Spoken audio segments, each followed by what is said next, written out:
This is WTVA News at 6. Right now at 6, Monroe County authorities say they're on a mission to put meth labs out of business. We have the very latest on their recent bust. And we are live tonight from Buffalo Wild Wings in Tupelo, where a bull riding event is getting underway to support the Boys and Girls Clubs of Northeast Mississippi. These stories and much more straight ahead. Good evening. I'm Terry Smith. And I'm Emily Leonard in for Sonia Walls. Thank you so much for joining us for WTVA News at 6. We begin tonight with continuing coverage. A Monroe County man and woman both face drug charges tonight following their arrest this morning. Investigators say 28-year-old Brittany Osborne of Amory and 54-year-old Randall Weaver of Smithville are charged with possession of 2 or more precursors with intent to manufacture meth. Authorities say they located a meth lab inside a residence near South Hatley Road and Highway 278 East. Well, following this morning's meth bust, Monroe County officials are promising to put meth makers out of business. WTVA's Susan Parker takes us to the scene of this latest meth lab discovery for reaction from those possibly the most surprised, the neighbors.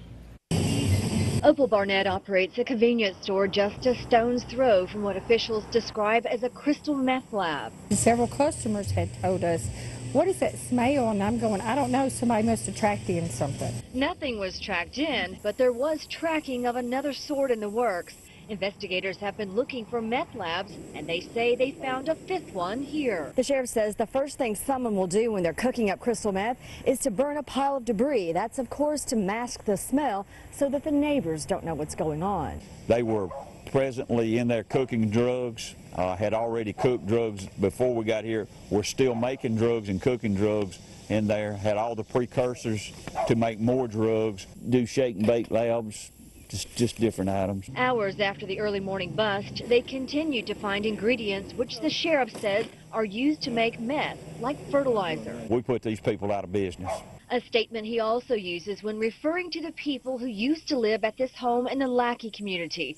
Officials say they discovered enough chemicals here to blow up a city block. Some are not surprised at all by the multiple meth lab discoveries. You could smell it. You ride down the road and all of a sudden you get this odor of ether, like somebody cleaning a carburetor or something like that. It burns your eyes. Meth lab. Back at Barnett's store, Opal is thankful people are behind bars, but at the same time, she can't help but worry. It's very scary because this is our business and our livelihood. And not only that, what about our children that, this is affecting? A question that may be a valid one. It takes thousands of dollars to clean each property where chemicals have been used to make crystal meth. To date, there are 5 sites to be cleaned, all discovered within the last 12 days. In Monroe County, I'm Susan Parker for WTVA News. And it may surprise you to learn that crystal meth can be made from common household products, including paint thinner, antifreeze, drain cleaner, and certain cold tablets. Well, if you haven't heard, the professional bull riders are coming to Tupelo, and tonight Buffalo Wild Wings of Tupelo is hosting a pre-party for the PBR event. That's right. For just $2, you can try out your bull riding skills on a mechanical bull, that is, not a real one. And the proceeds go to support the Boys and Girls Clubs of North Mississippi. And that's where we find our chief meteorologist, Matt Lawpond. We let him out of his cage today. He's live right now with your forecast and tonight's bull riding roundup. Hey, Matt.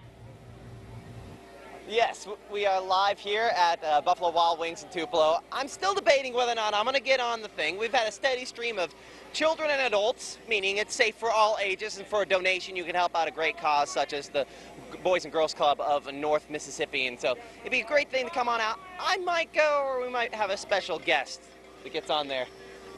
See, it even has the bell on it. It's practically a real bull, except for one that's not going to gore you, so you're in good shape as far as that's concerned. So we'll have more updates come up here in just a couple of minutes. But let's talk about your forecast this evening. A few showers out there, and they're not necessarily in our area yet, but they will move in later on tonight. So prepare accordingly. Understand that overnight we will have a few rumbles of thunder and some rain showers starting to move into the area. Your hour forecast increases that rain chance as we go toward later on tonight, with the peak coverage happening well after midnight, and it could be raining for part of your Saturday. We'll have details coming up here live from Buffalo Wild Wings in just a couple of minutes. I hear I've got the go-ahead from some of my bosses to try to do this. We'll see if we actually get it done. Back to you guys in the studio. New tonight at 6, a reserve police officer in Grenada has died following a traffic accident this morning. Officials say 60-year-old Johnny Blaylock passed away at the Grenada Lakes Medical Center. Authorities say between 9 and 10 o'clock this morning, Blaylock's vehicle crashed into another vehicle at the intersection of Vance Road and Highway 8. Officials say Blaylock, who worked as a reserve for many years with the city, was off duty at the time of the accident. That accident remains under investigation. Also new tonight at 6, Tupelo police say a man wanted in connection with a vehicle burglary is now behind bars. Investigators say on Thursday, officers arrested 27-year-old Donald R. Watkins for burglary of a vehicle. Authorities say the auto burglary happened at North Mississippi Medical Center. Officials say at the time of the burglary, Watkins was out on bond for a different series of vehicle break-ins that happened at the medical center last year.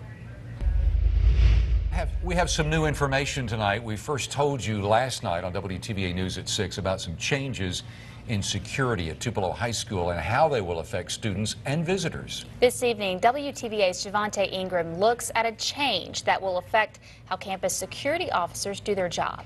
The proximity card system is going to directly affect Tupelo High School. The security patrol system will directly affect the entire district. Gone are the days guards simply walked around and patrolled school campuses in the Tupelo Public School District. Starting August 5th, the use of technology will help the district security randomize their daily patrols. Well, actually, we don't want to have a routine because we don't want students know where we're going to be or what we're doing at a certain period of time during the day. The director of security for TPSD, Terry Hatch, says at the beginning of the school year, all members of his security staff will have a key that will electronically record all the places his team patrols on campus. Well, I think it's going to be better, plus it's going to get us out in the school, and instead of us just saying we checked it, we're going to know they checked it by this little key. At the end of each day, all of the data collected will be sent to Security Director Hatch. What I like about it, we're going to get some data back showing, hey, this is where our guys are at, this is where what time they're going to the different spots, and then have some good conversation and professional development with our security officers about things that they're seeing so they can report back to principals and report back to appropriate staff. Hatch also says at the end of each week, the safety data will be reviewed and adjustments will be made to ensure the highest level of security is achieved. In Tupelo, Javante Ingram, WTVA News. The security director for the Tupelo Public School District says his security staff will meet Monday to discuss all of the changes for the upcoming school year. Governor Phil Bryant has lifted the state of emergency for the North Panola School District and set as November 5th for the special election day to select a new school board. The school district was placed under a conservator in 2008 because of accreditation issues. The State Department of Education recently found that the deficiencies had been corrected, and they requested that the state of emergency be lifted and asked for a date to be set for the election of a new school board. The deadline for candidates to qualify is September the 6th.